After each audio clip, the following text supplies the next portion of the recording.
Bismillahirrahmanirrahim. Alhamdulillahi Rabbil Alamin. Allahumma salli ala Sayyidina Muhammad wa ala ali Sayyidina Muhammad amma ba'd. Burdatu Rasulullah sallallahu alaihi wasallam pasal 2 bait 26. Astaghfirullah min qawlin bila amalin laqad nasabtu bihi naslan lidhi hukumi. Insyaallah Imam Busiri ini beliau sedang menangis, sedang menyesali dirinya sendiri. Beliau sedang meratap-ratap merasa bahwa beliau selalu mengikuti hawa nafsu, kemudian merasa bahwa mata beliau selalu menentang Allah. Wastaghfirul dama min ainin qad imtala'at minal maharim. Kemudian merasa selalu ikut syaitan, selalu ikut nafsul ammarah bisu'. Fa inna ammarati bisu'i matta'adat min jahliha binadhiri syaibi wal haram. Merasa tidak ada bekal untuk menuju alam langgeng. Wala addad min al-fi'lil jamil. Dan sebagainya dan sebagainya. Ini masih ratapan beliau. Astaghfirullah min qawlin bila amal. Aku memohon ampun kepada Allah sebab ilmu yang saya sampaikan, ilmu yang saya ucapkan, ilmu yang saya nasihatkan tidak pernah saya amalkan. Laqad nasabtu, sungguh aku menisbatkan bihi dengan qaul bila amal, dengan nasihat-nasihat, ucapan-ucapan saya menasihati orang yang tidak diamalkan itu seperti naslan lidhi hukumi, menisbatkan keturunan bagi orang yang mandul.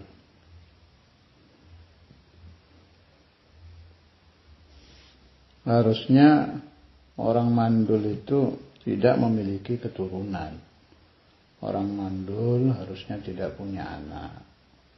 Mestinya orang yang berani memberikan nasihat adalah orang yang telah mengamalkan. Tapi di sini ada iktibar yang bisa kita ambil. Nah, orang yang hatinya seperti Imam Busiri ini, ya orang seperti ini yang harusnya berdakwah itu. Jadi kalau orang hatinya merasa sejelek-jeleknya orang, di hati dia tersimpan di hati. Itu orang seperti itu kalau ceramah, kalau memberikan nasihat, masuk itu ke orang lain.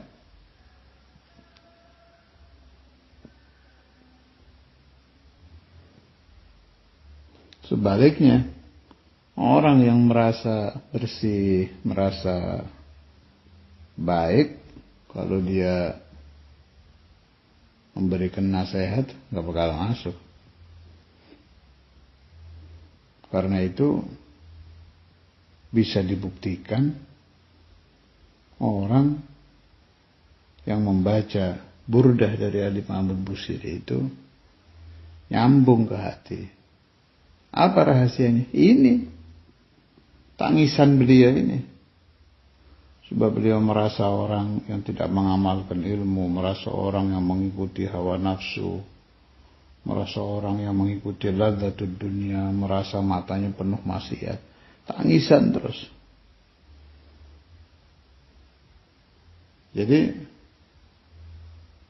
sirrul burdah,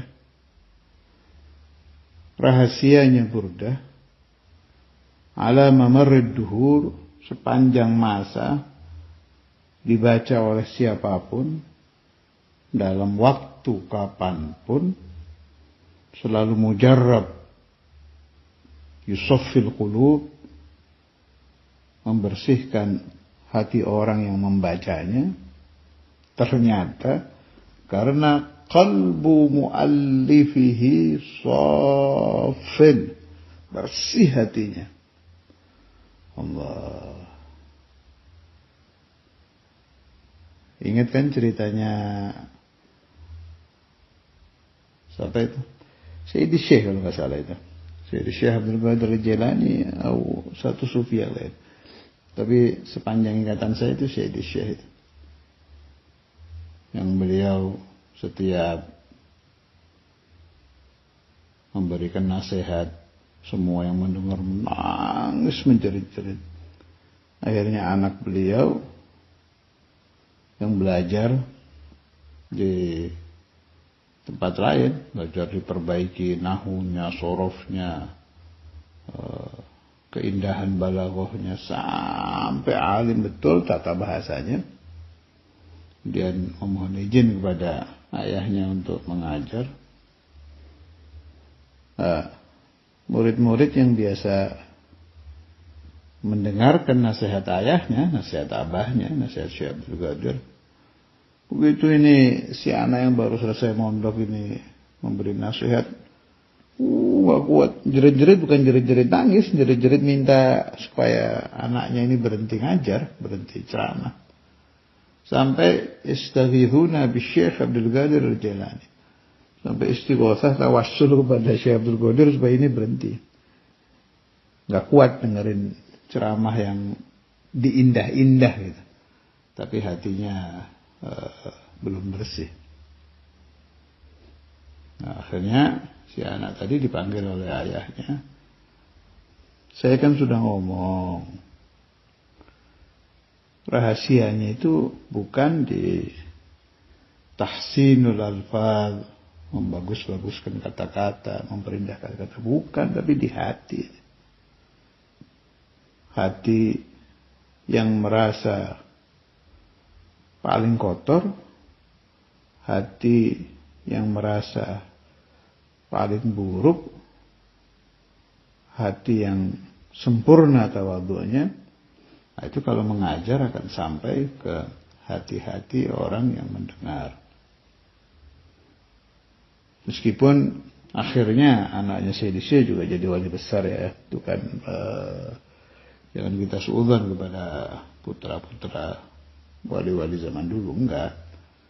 Itu kan proses pendidikan, ayahnya sedang mendidik anaknya. Bukan ini caranya supaya dakwah itu berhasil, bukan, tapi dari qalb, dari hati. Kullu ma kharaja minal qalb waqa'a fil qalb.